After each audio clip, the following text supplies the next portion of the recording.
Okay so आप सब लोगों ने मैंने एक टेक्स्ट भेजा था। I already sent you a text कि ये एचईसी ने कुछ चीज़ें शेयर की हुई थी, कुछ डॉक्टर साहब से और शरीफुल्लाह साहब से डिस्कशन हुई थी, तो उसके ऊपर भी डिसाइडेड समथिंग।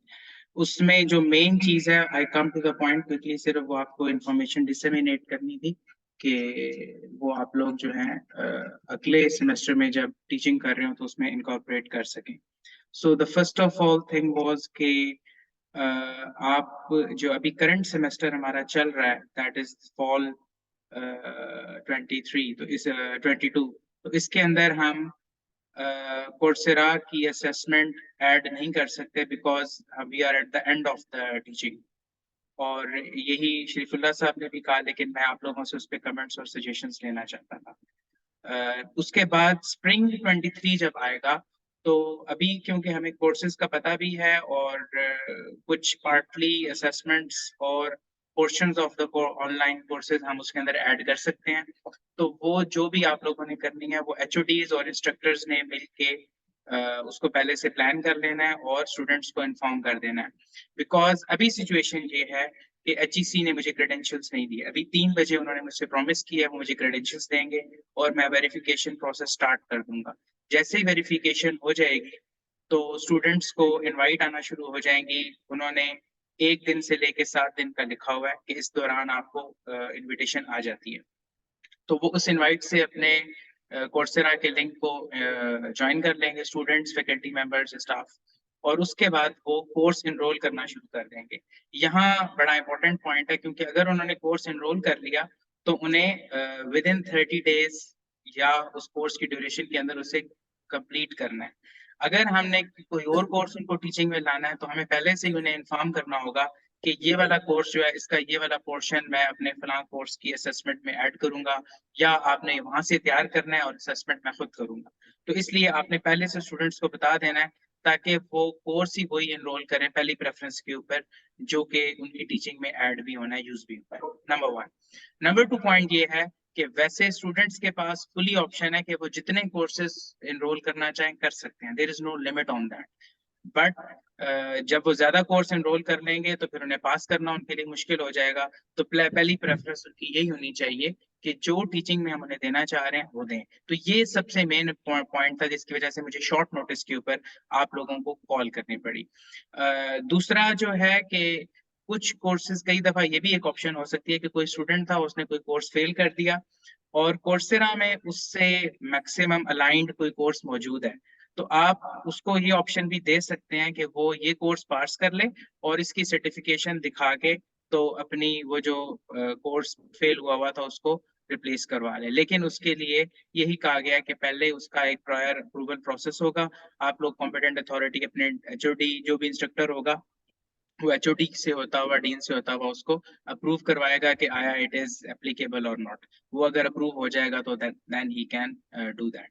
और थर्डली ये भी हो सकता है कि अगर कोई ये समझता है कि जी उसका कोई कंप्लीटली कोर्स, वैसे तो अभी तक यही फीडबैक है कि कोई भी ऐसा कोर्स नहीं है जो कि कंप्लीटली हमारे करिकुलम के साथ 100% मैच हो रहा है। लेकिन अगर आपका कोई ऐसा कोर्स है जो कि मैक्सिमम मैच हो रहा है और आप उसको चाहते हैं कि वो नेक्स्ट सेमेस्टर में सारे स्टूडेंट्स वो कोर्स कर लें और सर्टिफिकेट की बेस के ऊपर उसे क्रेडिट दे दिए जाएं, तो इस केस में भी वो उन्हें यही करना है कि you have to take the prior approval कि जी फलां कोर्स है, ये उसके कंटेंट्स हैं, उसका अप्रूवल लेके तो आप ये भी कर सकते हैं। So these were the 2 main points. बाकी चीजें मैंने लिख दी हैं। आपका इसके ऊपर कोई कमेंट या किसी ने नहीं पढ़ा तो मैं उसको क्विकली रिवाइज भी कर सकता हूँ। जी प्लीज, किसी का कोई कमेंट या कोई इसके ऊपर चीज हो।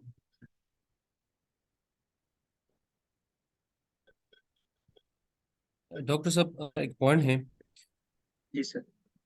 अगर हम स्टूडेंट्स को कहें कि ये कंटेंट्स असाइनमेंट्स आपको दिए गए, उसके लिए स्टूडेंट ने कोर्स जरूर रजिस्टर होगा।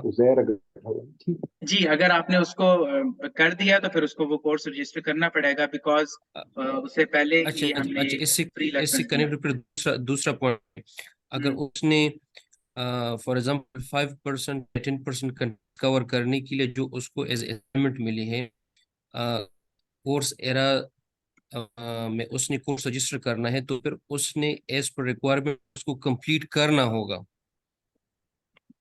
जी बिल्कुल, ये एफओक्यूज में काफी चीजें HEC ने दी हैं, काफी उन्होंने वही लिंक शेयर करते थे, उसमें लिखा हुआ है कि एक स्टेटमेंट लिखी हुई लेकिन है कि विद वो इन नहीं 30 वो डेज तो आपके पास उसने वो ठीक है, कोर्स। वो कोर्स जो कोर्स कंप्लीशन है ना, that is not the requirement of the course. जी, सिर्फ वो या दो चीजें 5% या हैं। 10% कंटेंट्स की रिक्वायरमेंट है। तो बिल्कुल 5% या 10% कंटेंट्स कवर के लिए उसने अगर पूरा कोर्स रजिस्टर करना है, फिर स्टूडेंट के ऊपर बर्डन आ जाएगा कि उसने उसने तो उस कोर्स को भी कंप्लीट करना होगा, उसने सर्टिफिकेट करनी होगी, और वो हाँ जी, बिल्कुल सर्टिफिकेट की रिक्वायरमेंट्स है बिल्कुल ही नहीं, तो फिर इस केस बिल्कुल में स्टूडेंट्स।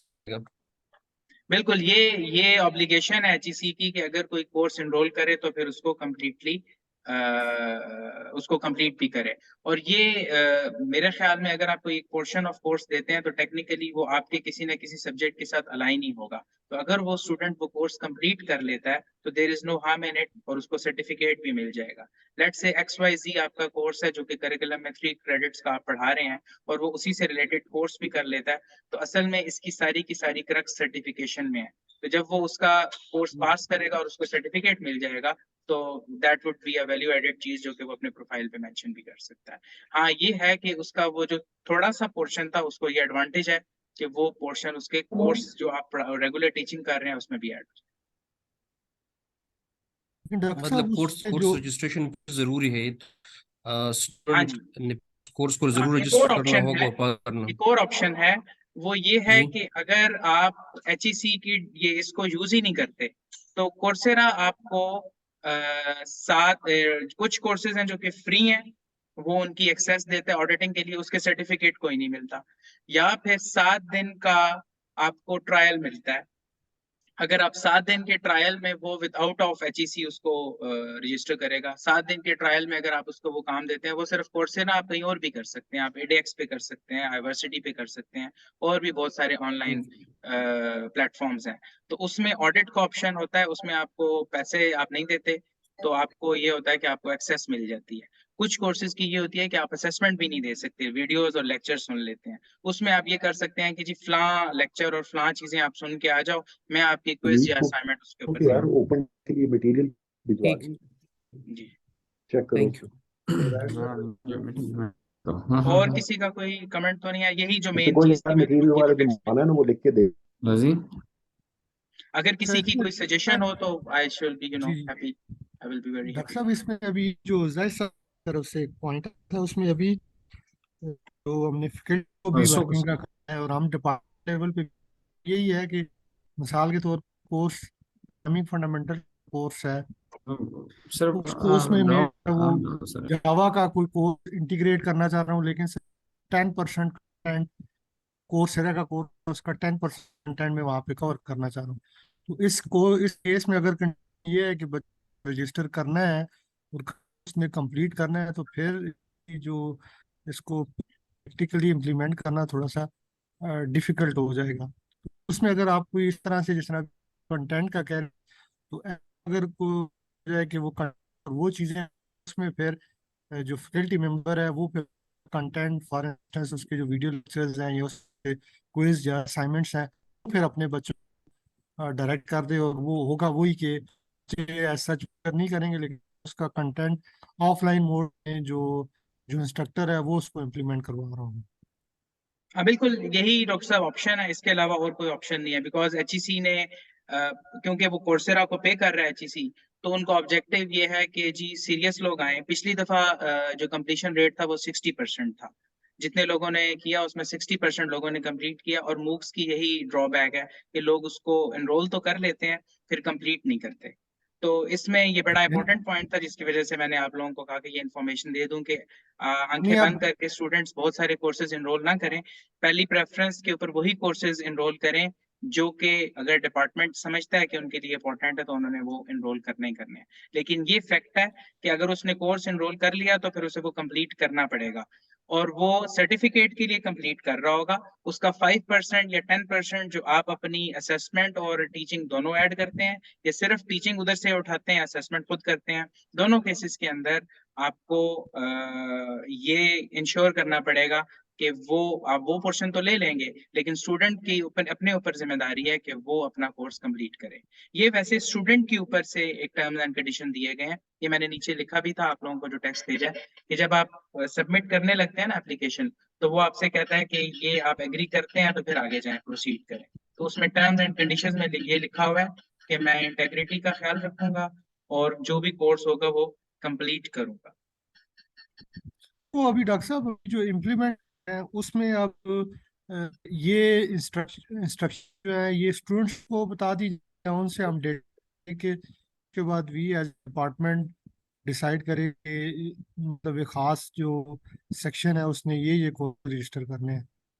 तो आप क्या ये डॉक्टर साहब आपके ऊपर है। मैं एग्जांपल देता हूँ, जैसे मशीन लर्निंग का कोर्स है और यूनिवर्सिटी ऑफ एरिजोना या कॉर्नेल यूनिवर्सिटी अगर मशीन लर्निंग का कोर्स कोर्सेरा पे उन्होंने रखा हुआ है, तो आप का जो मशीन लर्निंग का इंस्ट्रक्टर है वो समझता है कि जी ये 3 कंटेंट्स या ये 50% कोर्स या ये सारे का सारा कोर्स मेरे स्टूडेंट्स को पैरेलल में करना चाहिए, तो वो अपनी जो भी क्लास होगी, जो उनका बैच होगा, लेट्स से सेकंड ईयर को आपने को पढ़ाना है, तो उसको सबको ईमेल कर देगा कि जी आप कोर्सेरा पे जब आपका लाइसेंस मिले तो आपने ये कोर्स जरूर इनरोल करना है, क्योंकि ये मैं अपनी टीचिंग के पैरेलल में यूज करूंगा। या फिर वो स्पेसिफाई कर देता है, क्योंकि वो खुद भी इनरोल होगा, फैकल्टी मेंबर भी, तो वो देख लेगा वीक 1, 2, 3 में कौन से वीक्स वाले कंटेंट्स मैंने स्टूडेंट से करवाने हैं, तो वो उन्हें ये भी दे सकता है कि जी ये वीक्स जो है करना आपने सारा है, लेकिन ये जो 3 वीक्स के असेसमेंट्स हैं ये आपकी डिग्री की जो सीजी वो जो है ग्रेडिंग है, जो 100% मार्क्स हैं, उसके अंदर भी इतना पोर्शन इतने मार्क्स का काउंट होगा। ये इंस्ट्रक्टर ने खुद से डिसाइड करना है, आपके साथ डिस्कस करना है, और अगर आप दोनों एग्री करते हैं तो इंस्ट्रक्टर उसको इंफॉर्मेशन को डिसेमिनेट कर देगा अपने स्टूडेंट्स के साथ। और अगर मेरे ऊपर रखें अगर यू, तो मैं तो यही करूंगा, अगर मैं मशीन लर्निंग पढ़ा रहा हूँ तो मैं उन्हें कहूंगा इस वाले कोर्स को आपने पैरेलल में करना है, और जैसे ही आपके एग्जाम्स खत्म हो तो मेरी क्लासेस स्टार्ट होने का इंतजार ना करो, पहले से ही इसको जितना कर सकते हो करो। मैं कुछ चीजें रिपीट करता जाऊंगा और कुछ असेसमेंट्स लेता जाऊंगा। तो ये बड़ी एक अच्छी एड है जिसमें कि आप अपने कॉन्टैक्ट आवर्स को और स्टूडेंट्स को एक ऑप्शन भी दे रहे हो कि वो दोनों तरफ से 2 रिसोर्सेज से सीख। ठीक है डॉक्टर, ठीक थैंक है, यू। तो it's up to you, it's up to you. एक पॉइंट और भी है कि हमारे फैकल्टी मेंबर्स या लैब इंजीनियर्स या जो इंजीनियरिंग बैकग्राउंड के लोग हैं उनके सीपीडीज भी होते हैं। तो अगर सीपीडी की रिक्वायरमेंट्स कोई सर्टिफिकेट पूरा करता है तो हम इस चीज को भी देख रहे हैं कि उनको सीपीडी के पॉइंट्स दिए जाएं। कुछ सीपीडी पॉइंट्स होते हैं जो कि लोग खुद पीसी के साथ अप्लाई करते हैं, कुछ सीपीडी पॉइंट्स होते हैं जो कि यूनिवर्सिटी रिकमेंड करती है या एक सीपीडी का फोकल पर्सन होता है, एक सर्टिफिकेट उन्हें देता है जिसकी बेस के ऊपर वो पीसी में जमा करवाते हैं और उन्हें प्रोफेशनल क्रेडिट्स मिलते हैं।